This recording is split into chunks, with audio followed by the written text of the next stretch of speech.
They call this the precautionary principle. The precautionary principle is a very interesting beast. It's basically used to promote a particular agenda and ideology. It's always used in one direction only. It talks about the risks of using a particular technology, fossil fuels, for example, but never about the risks of not using it. It never talks about the benefits of having that technology. Anne Mugela is about to cook a meal for her children. She is one of the 2 billion people, a third of the world's population, who have no access to electricity. Instead, they must burn wood or animal dung in their homes. The indoor smoke this produces is the deadliest form of pollution in the world. Nor do people like Anne have access to clean water. As a result, around 4 million children under the age of 5 die in poor countries each year from respiratory diseases and diarrhea. If you were to ask a rural person to define development, they'll tell you, yes, I know I've moved to the next level when I have electricity. Actually, not having electricity creates such a long chain of problems, because the first thing you will miss is the light. So you get that they have to go to sleep earlier because there's no light. There's no reason to stay awake. I mean, you can't talk to each other in darkness. No refrigeration or modern packaging means that food cannot be kept. A fire in the hut is too smoky and consumes too much wood to be used as heating. There is no hot water. We in the West cannot begin to imagine how hard life is without electricity. The life expectancy of people who live like this is terrifyingly short. Their existence impoverished in every way. A few miles away, the UN is hosting its conference on global warming in its plush-gated headquarters. The gift shop is selling souvenirs of peasant tribal life, while delegates discuss how to promote what are described as sustainable forms of electrical generation. Africa has coal, and Africa has oil, but environmental groups are campaigning against the use of these cheap sources of energy.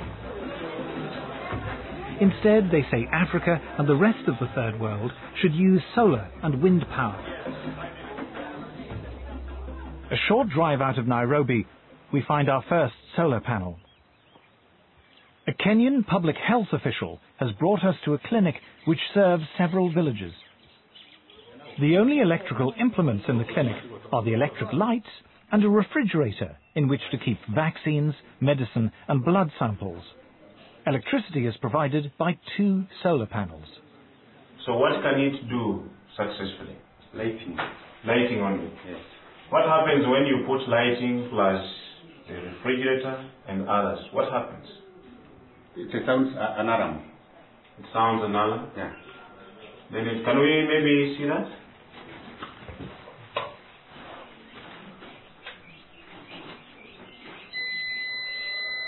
The solar panels allow Dr. Samuel Mwangi to use either the lights or the refrigerator, but not both at the same time. If he does, the electricity shuts down. Wind and solar power are notoriously unreliable as a source of electricity and are at least 3 times more expensive than conventional forms of electrical generation. The question would be, how many people in Europe, how many people in the United States are already using that kind of energy? And how cheap is it? You see, if it's expensive for the Europeans, if it's expensive for the Americans, and we are talking about poor Africans, it doesn't make sense. The rich countries can afford to engage in some luxurious experimentation with other forms of energy. But for us, we are still at the stage of survival. To former environmentalist Paul Driesen, the idea that the world's poorest people should be restricted to using the world's most expensive and inefficient forms of electrical generation is the most morally repugnant aspect of the global warming campaign. Let me make one thing perfectly clear. If we're telling the Third World that they can only have wind and solar power, what we are really telling them is you cannot have electricity. The challenge we have when we meet Western environmentalists who say we must engage in use of solar panels and wind energy is how we can have Africa industrialized. Because I don't see how a solar panel is going to power a steel industry. How a solar panel, is going to power maybe some railway train network.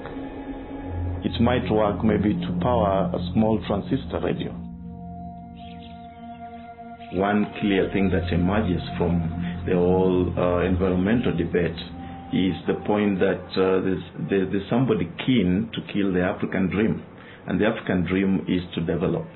The environmental movement has evolved into the strongest force there is for preventing development in the developing countries. If you're being told, don't touch your resource, don't touch your oil, don't touch your coal, that is suicide.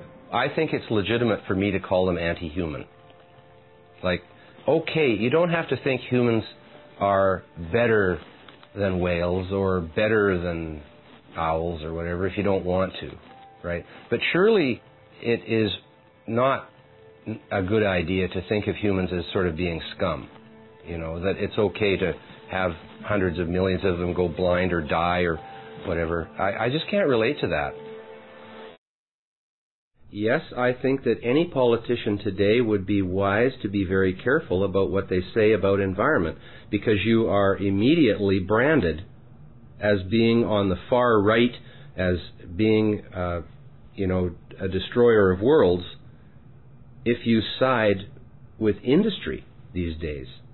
I mean, industry has become a dirty word.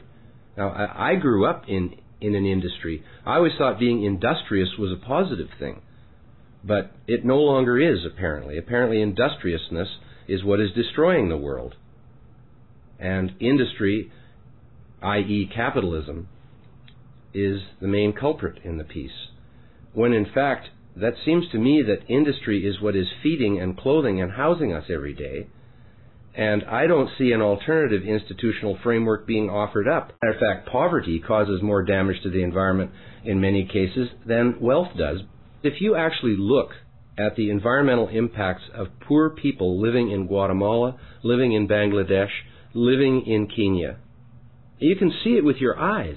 The environments there are not in such great shape because you have people trying to eke out a living who don't care about tomorrow, haven't got the money to clean the water after they foul it, haven't got the money to replant the forest after they cut them for fuel wood. Whereas if they did have sufficient wealth to be able to think beyond the next day or the next week, they would start to care about those things just like we do.